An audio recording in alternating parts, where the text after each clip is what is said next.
What's up, Mac? Thanks for hopping on, man. Good morning. Larry, what's up?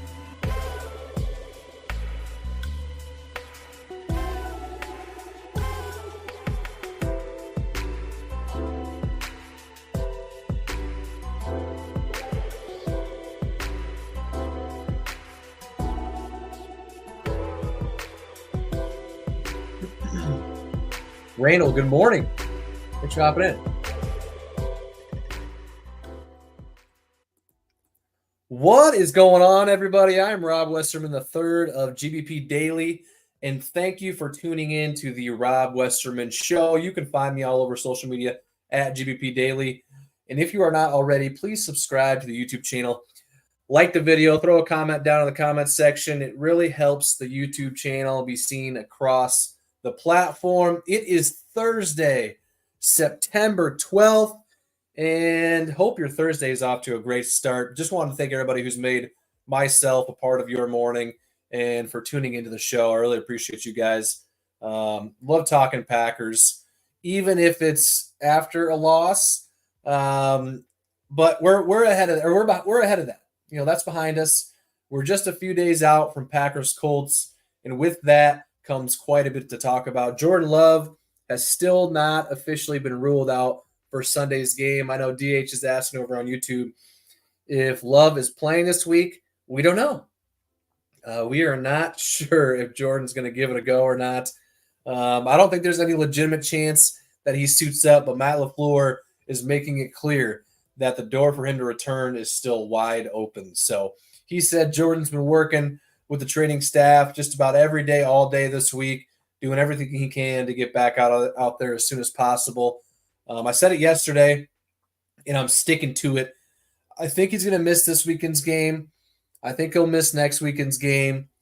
And then when we play the Vikings week 4 at home, I think that's when he'll make his return. So only time will tell. Erica, good morning. Good morning, Erica. Packers updates. No way he plays this week. Excuse me.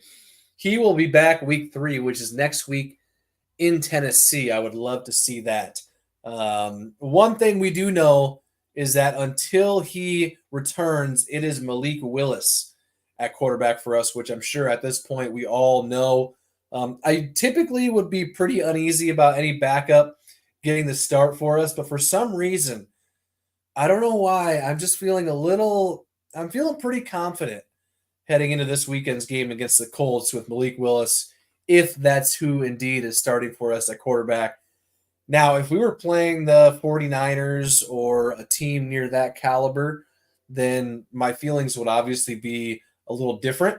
But I think between all the weapons we've got on offense, the playmakers on defense, and most importantly, Matt LaFleur dialing up the game plan for Malik, I think we'll be in good shape. So rest assured, yours truly thinks we'll be okay. Coach said during his presser yesterday that Malik has been working around the clock on everything, just to be ready just to be as ready as possible if he is the starter this week. Chef Ramsey, good morning, Rob. Also feeling confident with Malik Willis. Chef, me and you are on the same page. You and I are on the same page. For some reason, I'm feeling pretty good. So, amen. No need to rush Love back. Let him rest 2 to 3 weeks. Willis will be good. I'm right there with you, man. I am right there with you. I think Willis can carry the load, and hopefully we can get a win this weekend, alleviate some pressure as far as dropping some games while Jordan's out. Let's get a win this weekend. Then we go to Tennessee, who just collapsed last weekend against the Bears. Hopefully get a win there too. So, yeah, thank you, amen, for the comment. Chef Ramsey, you as well. Durant, it's like nobody believes in Malik. Everybody and their mama is picking the Colts. I did see the graphic yesterday where the slab of CBS guys all picked the Colts to win, which, come on, man. We're not that bad. We're pretty dang good. So thank you, Durant. Appreciate you. Some other news injury-wise out of practice yesterday. Jordan Love, obviously he didn't practice. Kenny Clark, Josh Jacobs, Marshawn Lloyd, and Corey Ballantyne were all limited. So outside of Jordan Love, we're fairly healthy, which is good to see. Hopefully Marshawn Lloyd can get to a point where he can get on the field on Sunday after missing last week and most of training camp. I'd like to see him out there and see what he can do, as I'm sure we all would. Let's hop in the chat, shall we? Which is the sole reason why I'm here, is to talk some Packers football with you guys. Hope your Thursday is off to a great start. Already got to a few already. Footy, look at the run yards versus pass yards across the NFL last week. How run heavy would a Malik game plan look like? I think, they're going to run the ball a decent amount, between him and Josh Jacobs. But I think Matt LaFleur, I was listening to Aaron Nagler yesterday. He was saying it's in Matt LaFleur's bones to throw the ball. So I think we're going to see a lot of passing plays. Nothing too crazy, but I also don't think we're going to be running the ball just about every single down. So I'm expecting to see quite a few passes. We've got too many weapons at the wide receiver position to just kind of ignore that. So I think Malik Willis can handle it, and I think Matt LaFleur, whether he can or not, he's going to be calling passing plays. So Footy, thanks for the comment, man. Appreciate it. Packers updates. We only have to have Willis throw the ball 15 to 20 times, and if he's efficient and throws a touchdown or two, the run game is good. We can definitely win. Absolutely, Packers updates. I'm right there with you. Be efficient. Don't turn the ball over, and keep the offense ahead of the sticks. I think we'll be good to go. I think our defense is going to step up. So I was talking yesterday about Anthony Richardson. He completed 9 passes last weekend, which is just, not that great. But 3 of those passes were for 50-plus yards, and 2 of those 3 long passing plays were for touchdowns. So you can't give up the big play. So thank you, Packers Update, for hopping on. Hope you're having a good Thursday morning. Joshua over on Instagram, how do you think Hafley's plans for the Eagles looked? How do you see his plans moving forward? That's tough to really analyze, because the Eagles are they're a good offense.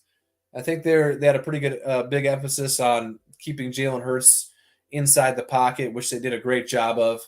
If you can remember, which I'm sure we all do way too well, he ran for just about 190 yards against us last time, so I'm sure they were making sure that they weren't going to be giving that up like they did previously. So, yeah, at least for this weekend, I was just saying, stop the big play.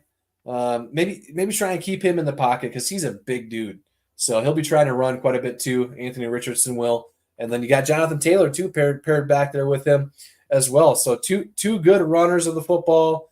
Anthony Richardson can throw a bomb at any point in time. You saw the first play he had, the first big bomb. He slipped, hopped right back up, and tossed it like 60 yards like it was nothing. So we're going to have our hands full. That's for sure. Claire over on Facebook, well done, lad. Claire, thank you for hopping on Facebook. Hope you're having a great Thursday. Erica, our defense has to get better.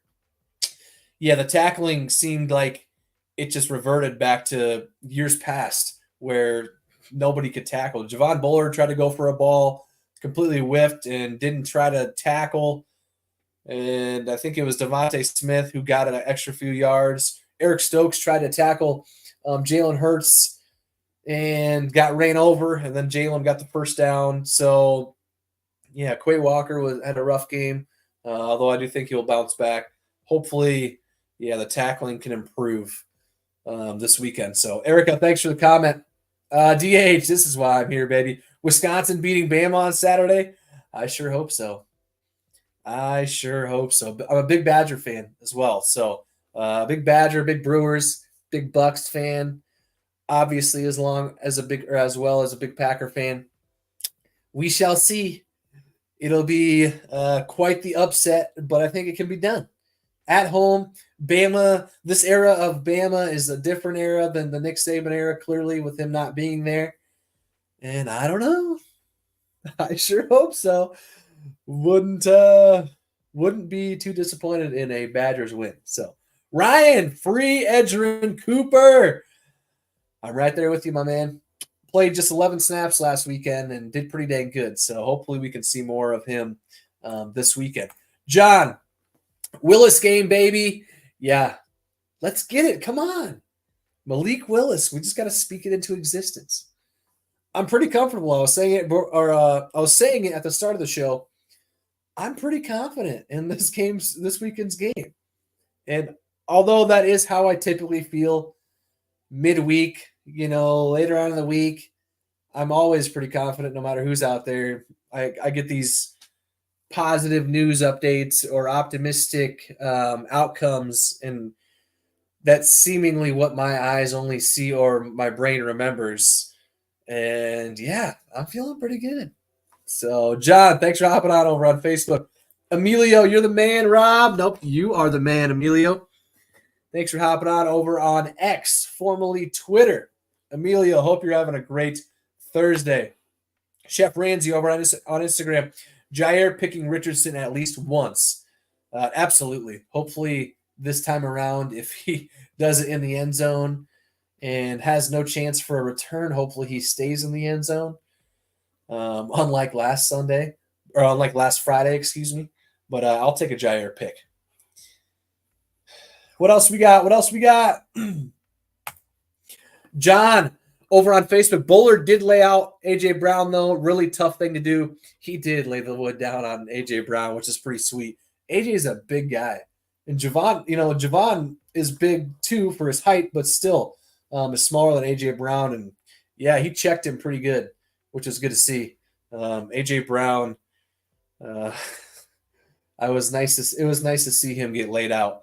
But he did get his on us, unfortunately. But, yeah, I'm excited about Javon Bullard. Yeah, I was mentioning earlier the missed whiff on the ball and tackle. That was probably, one of the few negative things he had during the game. I thought he had a great game, very physical. And, yeah, so very pumped about Javon Bullard. Yosef, thoughts on Edgerrin Cooper's performance last weekend? Ryan over on X was just talking about that. I thought he played great with the very limited number of snaps that he was out there for. I know the first play he was in the game for and the first play of his NFL career, he was the one who ended up making the tackle on Jalen Hurts. So that's not easy to do. And what else we got? Overall, he played just 11 snaps. I mentioned that earlier. Had a nice open field tackle against Saquon at the line of scrimmage, and overall finished with 3 tackles and a batted pass. So a great debut. 11 snaps, 3 tackles, a batted pass. That's pretty dang good. As LaFleur said himself, we can expect to see him out there more this weekend, which is good news because Quay didn't have his best game. And although I do think he'll bounce back, it'll be nice to have Cooper's speed out there next to Quay. So, Yosef, thank you for the comment. I appreciate you tuning in. Durant, AJ went night-night. He was slow to get up. Yeah, I'm sure he didn't appreciate that hit from Javon. So we can get used to some more Javon Bullard big hits. Blake, I appreciated your post comparing Jaden Reed and Tyreek Hill through the start of their careers. Jaden Reed has a chance to be special. What's up, Blake? Thanks for the support on that one. A lot of folks, as I'm sure you saw in the comment section, did not like or necessarily appreciate that post for whatever reason. Pretty much everybody assumed I was saying that Jaden Reed is a better wide receiver than Tyreek Hill, which is obviously not true, and was not even mentioned in the post at any point in time, nor was I insinuating it or implying it. The main reason, I guess I threw up a post yesterday comparing Jaden and Tyreek's stats through their first 85 touches of their careers. Well, Jaden Reed had more yards per touch, more touchdowns, and more plays of 30-plus yards, and more by quite a bit. He beat Tyreek by quite a few in all those stats. And all I was trying to portray was that at this point in Jaden's career, he's put up better numbers than Tyreek. And I guess the main reason of the post was just to shine some light on Jaden because he is balling out. Tyreek, though, in my opinion, he's the best wide receiver in the league. I think he's better than Justin Jefferson easily. I always put it this way. I know for sure Jair can lock down Jefferson if needed. I don't know if he could Tyreek. I don't think he could. I don't think anybody can. He's just too fast, and kind of that's where I'm at with that one. So a ways to go before Jaden Reed is in the same conversation as Tyreek as far as the better receiver or the level of receiver.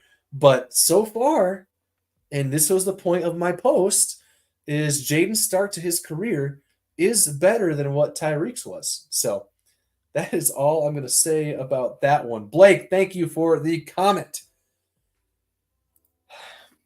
Love how Jalen Hurts went over to Jordan Love to visit him after he got hurt from Friday. Did you see that? I did see that. That was pretty cool. Jordan Love was sitting on the bench after he got injured at the end of the game, and Jalen Hurts made it a point to walk across the field and dap him up a little bit, and I'm sure wish him well. So, yeah, that was cool to see. Jalen Hurts has always been a class act, I feel like. So, good on him. Hayden, Jaden Reed, Jordan Love, the next great Packers duo. Absolutely, Hayden. I'm right there with you. They're off to a great start. Jaden Reed leads the NFL in receiving yards right now, so I'll take it. Packers update. Jordan Love coming out of the tunnel in his return is going to be real aura. Absolutely. And I do think that'll be week 4 against the Vikings. I know you said earlier you're thinking week 3 against the Titans, which I'd be happy with that as well. But if it is indeed week 4 against the Vikings at home in Lambeau Field, I'll probably be up there. So I'm really looking forward to it. So JM, hello. Go Pack, go. Good to see you. Rochelle, what will the NFC North look like after this weekend's game? Really hope we don't drop to 0-2. Rochelle, what's going on? I'm here to tell you that we are not going to drop to 0-2. So how about that? No need to worry. Rob says we're not going 0-2. That definitely doesn't mean we're not going to go 0-2, but hopefully we don't. Matt's going to come up with a game plan for the offense. Defense is going to step up, help carry the load too. So that is just my optimistic opinion, of course. But as far as the rest of the NFC North goes, the Vikings host the 49ers. You'd think they would drop that one. Bears head down to Houston to play the Texans on Sunday Night Football. So hopefully we can all witness the Bears lose. And then the Lions, who coincidentally have their second straight home game to start the season. Must be nice. They're going up against the Buccaneers. So Buccaneers won last week. And if I remember correctly, I think Baker Mayfield is second or third in passing yards for the season so far, week 1. So hopefully he can cook up some magic and upset them. That would be nice. So Rochelle, there you have it. Rest of the NFC North goes winless, and we're the lone winner against the Colts. So evening things up in our division. My optimistic opinion, of course. Hayden, I think we will play week 4. Need to rest and get healthy for those big games. I agree, Hayden. I wonder, and we'll never know, I wonder if we win this weekend, if the Packers have more leniency in kind of letting him get some more rest next weekend against the Titans, as opposed to if we were to lose this weekend against the Colts, is there a little more pressure to get him ready to play? And would they play him if he isn't 100%? I'm not sure if he'll get 100% at all the rest of the season, but I don't know. Just kind of some random thoughts. I feel like if we win this weekend, the Packers will be a little more comfortable letting him rest for 2 weeks instead of just 1.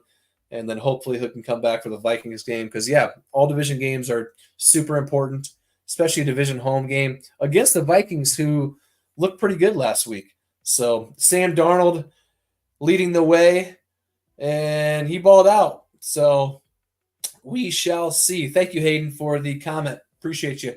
Chef Ramsey, going to Packers versus Seattle December 15th. It'll be my first Packers game. Chef Ramsey, enjoy the game, my man.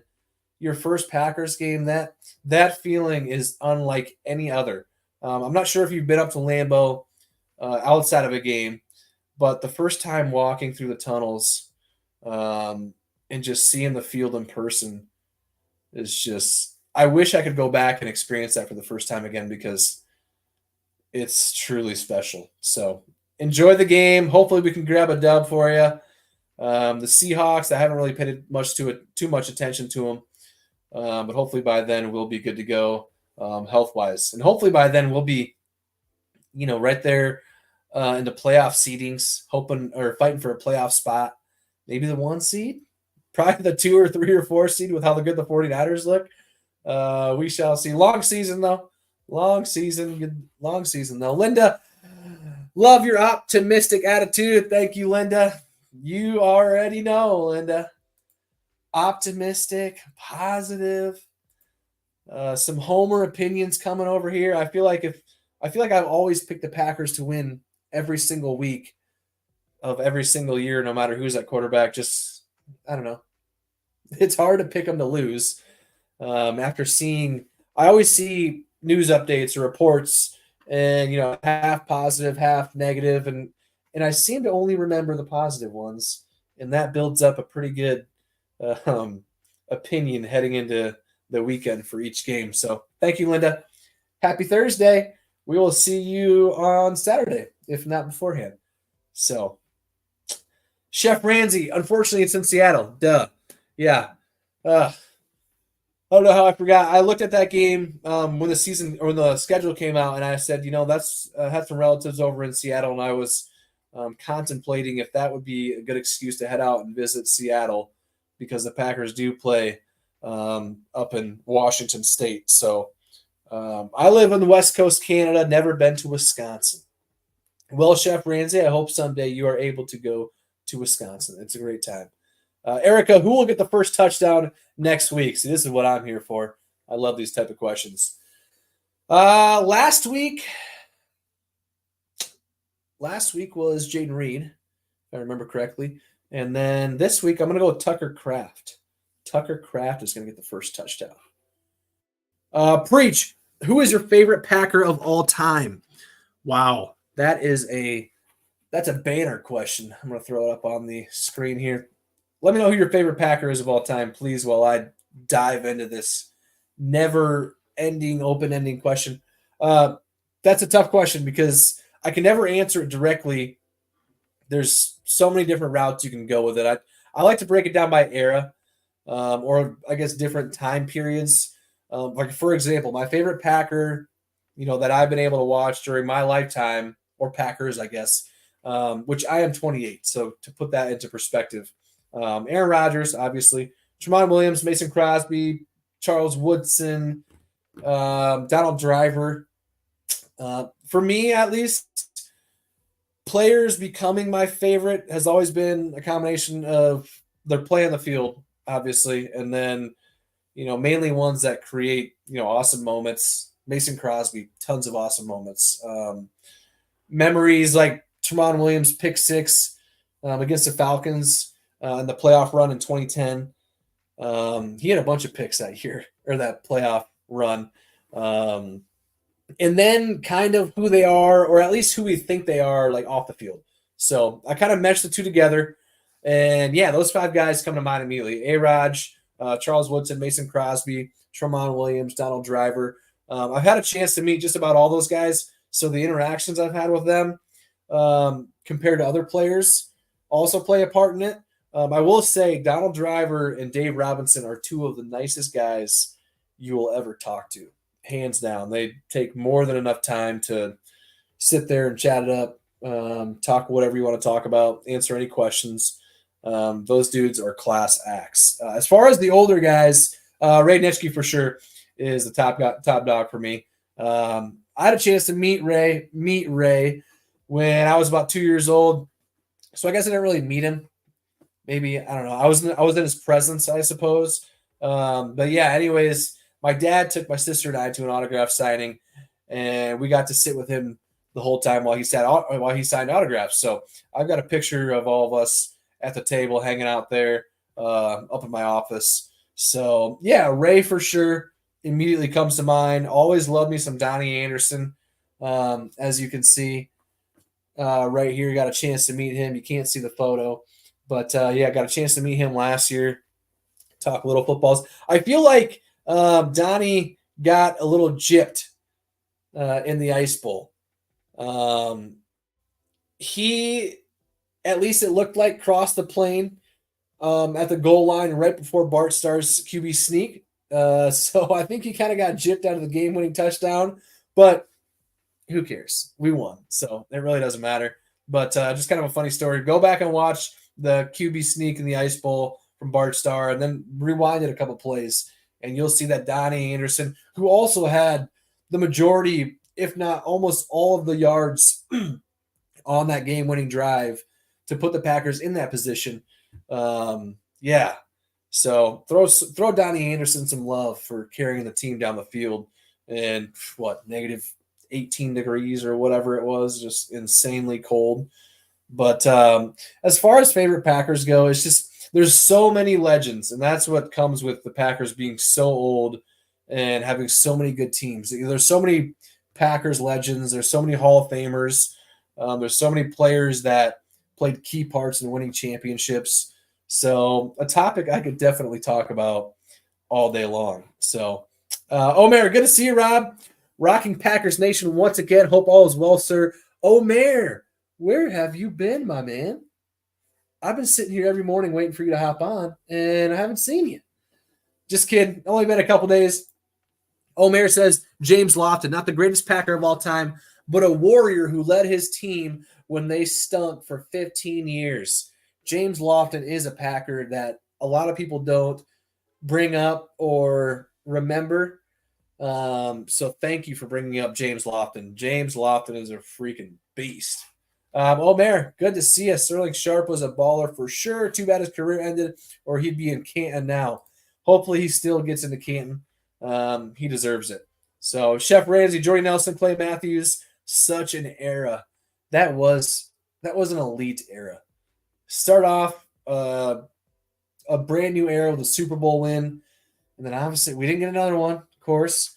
But all those guys, B.J. Raji, Clay Matthews, Jordy Nelson. I love me some Greg Jennings. You know, I know people don't care for him since he's made his presence known in the media. But that era of football was just so fun. Tremont Williams, Sam Shields, Jarrett Bush on special teams. Man, come on. Eddie Lacy even in 2014. Like, those are my dudes. James Jones. James Jones is one of my favorite Packers too. I could go all day. All right. It is time for the Packers Fact of the Day. Fact of the Day is brought to you by TickPick. They guarantee the lowest prices on Packers tickets. And even better, if you find tickets that are somehow cheaper than what TickPick has them at, they will give you 110% of your money back.